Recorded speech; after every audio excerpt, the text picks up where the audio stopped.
Carys Tudor Williams.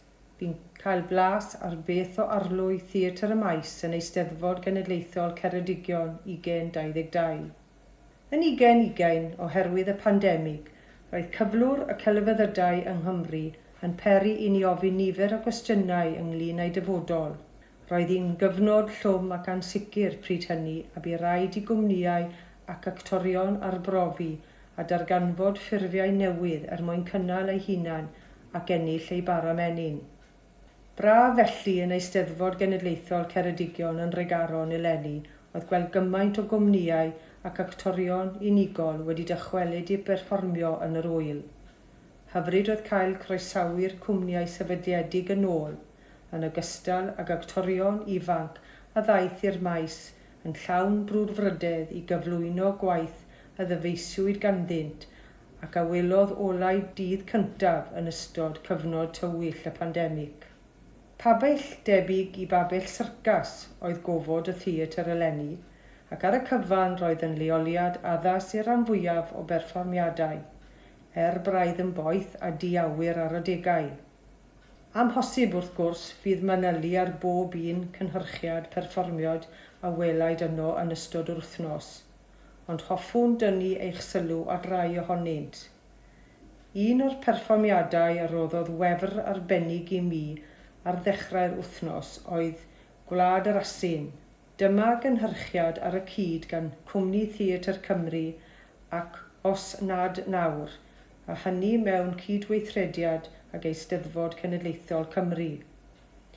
Wyn Mason yw awdur y ddrama, ac mae ef yn gyn-enillydd y fedal ddrama.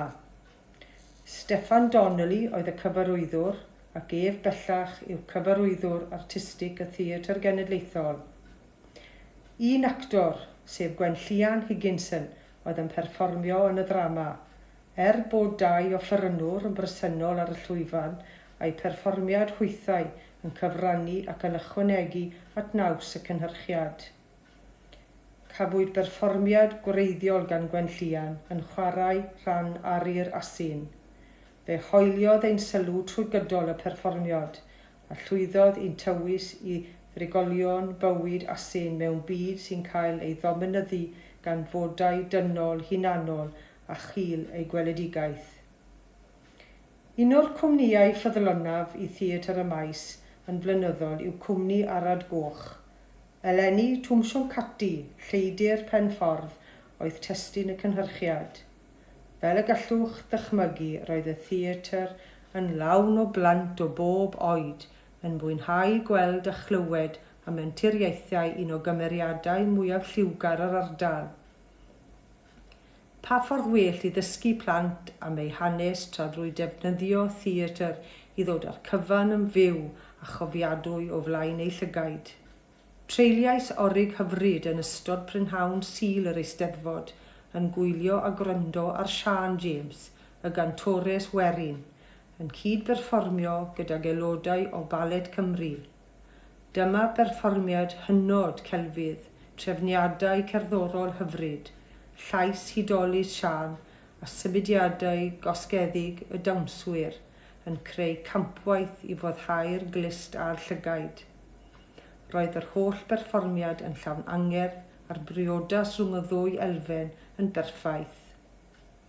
Yn aml iawn gall berfformiad theatrig fod yn llwyfan i fynegu problemau cymdeithasol ac yn sgil hynny creu cyfleoedd pellach i agor deialog a thrafodaeth bellach yn y meysydd hynny. Dyma gobeithio bydd yn digwydd yn dilyn perfformiad Volcano o Ar Lan y Môr. Sioe un actor oedd y gwaith dyfeisiedig hwn gan Rhiannon Mair, a buan iawn y deithom i ddeall mae'r hyn sy'n ei phoeni hi yw dyfodol ardaloedd Glan Môr Cymru, y tai haf sy'n creu problemau i drigolion yr ardaloedd a chanlyniadau hyn oll ar iaith a diwylliant y fro. Ni ellir gwadu difrifioldeb y sefyllfa a bortreir yn y cyflwyniad, a rhaid diolch i Rian am ddefnyddio ei doniau theatrig i dynnu ein sylw atynt. Yna, yng ngynhyrchiad Cwmni Popty Ping, cawsom berfformiad gan actor unigol unwaith yn rhagor. Yn y cyflwyniad hwn, Bipolar V, clywsom Ceri Ash yn trafod ei phrofiad o fyw gyda'r anhwyldar deubygynnol. Cafwyd perfformiad onest, didwyll a hynod deimladwy ganddi, ac fe ddysgais llawer am hanfyddion y cyflwr. Tybed a wnaeth y perfformiad hwn arwain at drafodaeth pellach yn eich misg i geisio sicrhau dealltwriaeth ehangach o'r cyflwr ungol hwn.